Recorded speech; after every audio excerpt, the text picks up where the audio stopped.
Olá, alunos do EJA 2. Nesta aula, nós iremos corrigir o PET do primeiro bimestre. Ok? Vamos lá. Semana 1. Porém, antes de corrigir aqui, tá? Nós vamos chegar a uma conclusão de que não vai ter nenhuma das opções. Ficou faltando aqui a letra E, que é NDA, nenhuma das opções anteriores. Mas a gente vai corrigir, eu já vou deixar a resposta para vocês.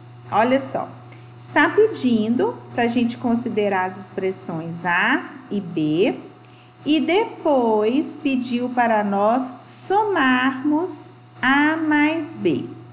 Então, a expressão A, ela é 3x elevado a 4 menos 2x ao quadrado mais 1, mais AB,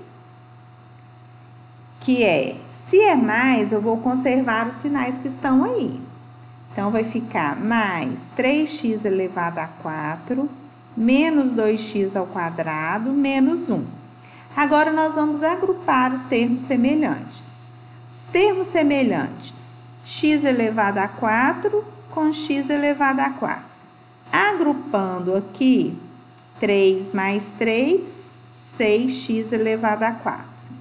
O outro termo semelhante vai ser o x ao quadrado. Então, eu tenho menos 2x ao quadrado com menos 2x ao quadrado. Agrupando, eu vou ter menos 4x ao quadrado. E o mais 1 com o menos 1, que são os termos dependentes, eles são opostos, então fica eliminados, dá zero. Então, vejam bem, essa é a resposta. E não tem essa resposta aqui para vocês. Então, nós vamos acrescentar aqui letra E, 6x elevado a 4, menos 4x elevado a 2. E vai ser esta a resposta. Ok? Da letra E. Semana 2. Jonas, com uma calculadora, determinou o valor de raiz de 40, ficou cortadinho aqui, mas é raiz de 40 e obteve este resultado.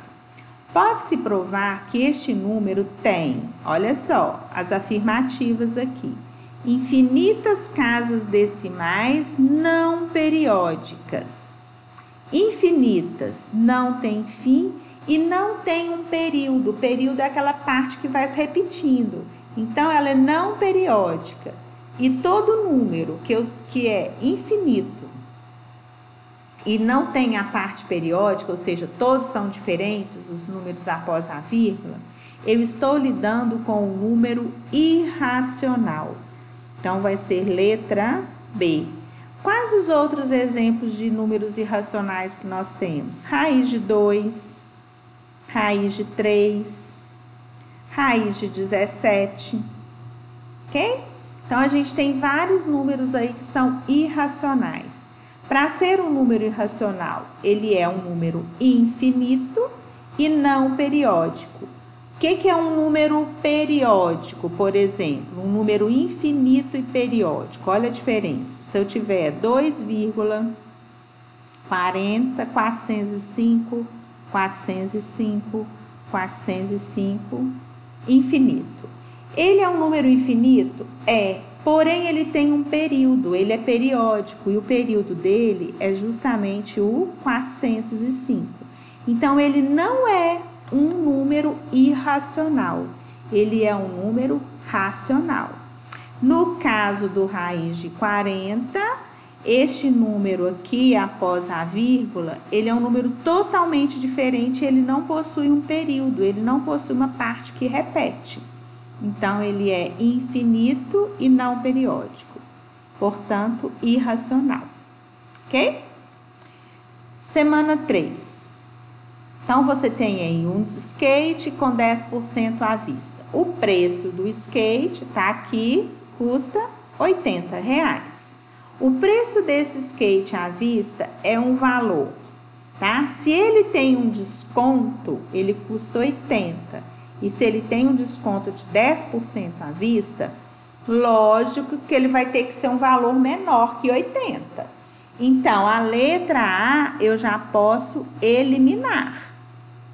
Está falando maior que 88, então pode eliminar. Então, a gente vai calcular este valor. Eu quero saber o valor do desconto. Como que eu calculo o desconto? O desconto é 10%. Então, eu vou calcular 10% de quanto? De 80. E para mim calcular 10% de 80, sempre que eu trabalhar com uma porcentagem, o de vai valer uma multiplicação. Então, eu vou calcular 10% de 80. Vamos ver quanto que vai ser o desconto. 10 vezes 80, 800, dividido por 100. Corto um zero para o numerador com um do denominador. Então, o meu desconto, ele é de R$ 8,00. Bom, isso é o meu desconto. E o preço do skate à vista? Vai ser o preço à vista, vai ser 80 menos 8, que vai dar R$ 72,00. E este número, ele é menor que 71? Não. Está entre 75 e 79? Não.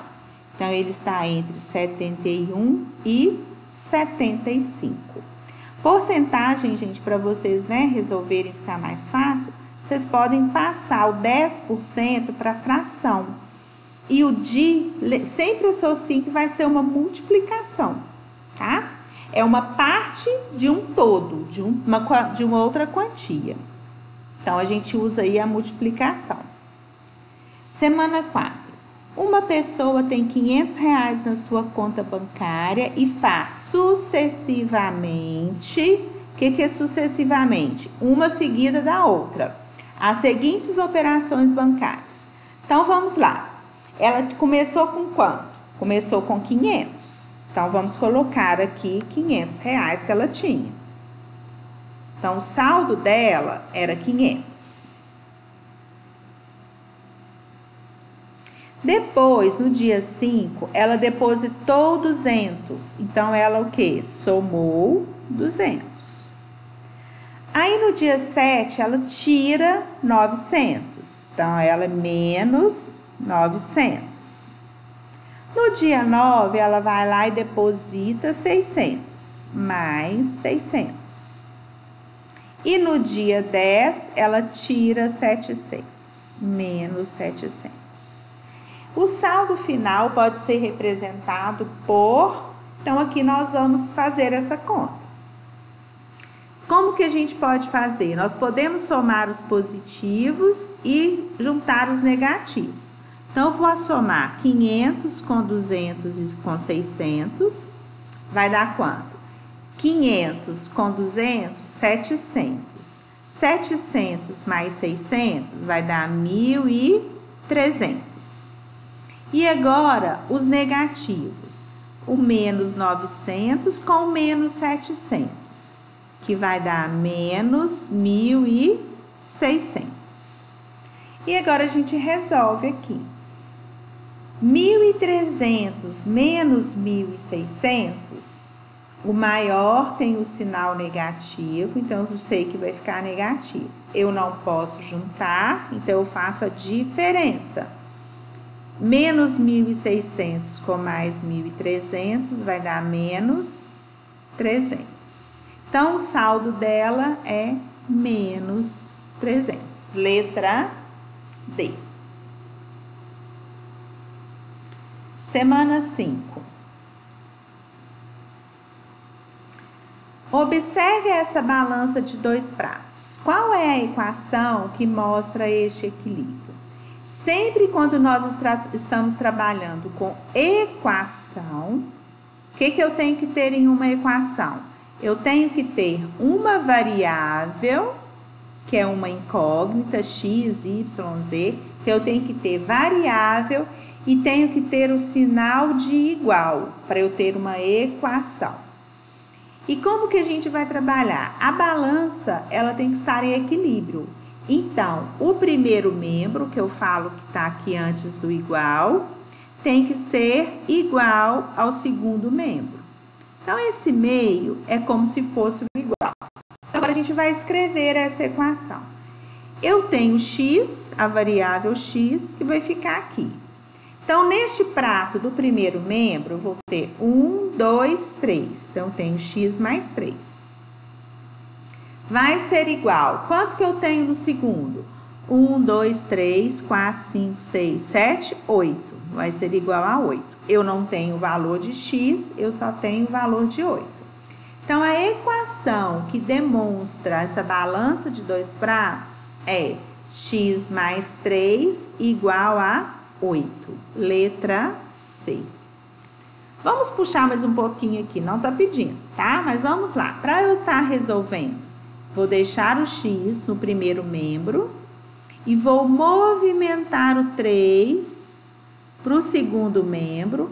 Porém, sempre quando eu mudo de membros do igual ou para frente ou para trás, eu vou inverter a operação. Se o 3 está numa operação de soma, ele vai passar para o outro lado como operação de subtração. Então, o x vai ser igual a 5. Isso de cara a gente já poderia fazer. Porque se eu tenho 8 no segundo membro, tenho 3 no primeiro, o meu x vai valer quanto? Se tudo tem que ser igual a 8, o x vai valer 5. Ok? Então, com isso, a gente corrige, né, o PET do primeiro bimestre do EJA 2. Ok? Abraços e até a próxima.